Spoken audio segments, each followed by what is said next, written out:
अस्सलाम and welcome back to Islamabad recipes. आज मैं आप लोगों के साथ शेयर करने वाली हूँ होममेड हेयर प्रोटीन मास्क, जो आपके ड्राई और फ्रीजी बालों को बहुत ही शाइनी और थिक बनाएगा। आपने बस महीने में इसको एक बार ट्राई करना है। तो चलिए मास्क बनाते हैं।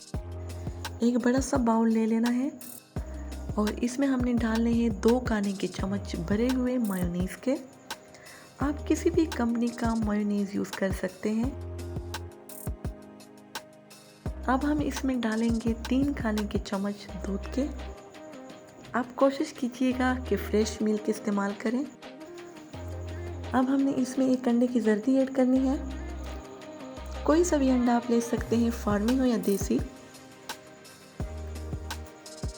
एक फोक या चम्मच की मदद से इसको अच्छे से मिक्स करना है।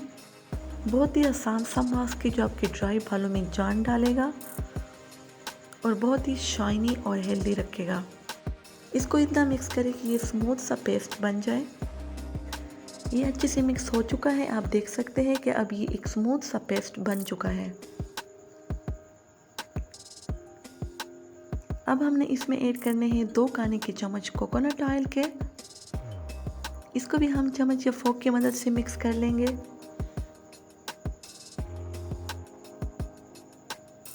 और ये स्मूथ सा हेयर प्रोटीन मास्क हमारा रेडी हो चुका है। अपने बालों में पहले अच्छी सी कंघी कर लें, उसके बाद आपने इस मास्क को अप्लाई करना है। 40 to 45 मिनट्स के बाद किसी भी शैम्पू से वॉश कर लें। अगर आपके बाल बहुत ज़्यादा ड्राई हैं तो कोशिश कीजिए कि महीने में एक बार इसे ज़रूर ट्राई करें। इस प्रोटीन मास्क को बनाने के लिए मैंने जो चीज़ें यूज़ की है वो सारी आपके घर में ही मौजूद है। बस आपने इसको बनाना है और रिज़ल्ट मेरे साथ शेयर करने हैं। मुझे इजाज़त दीजिए। अल्लाह हाफिज़।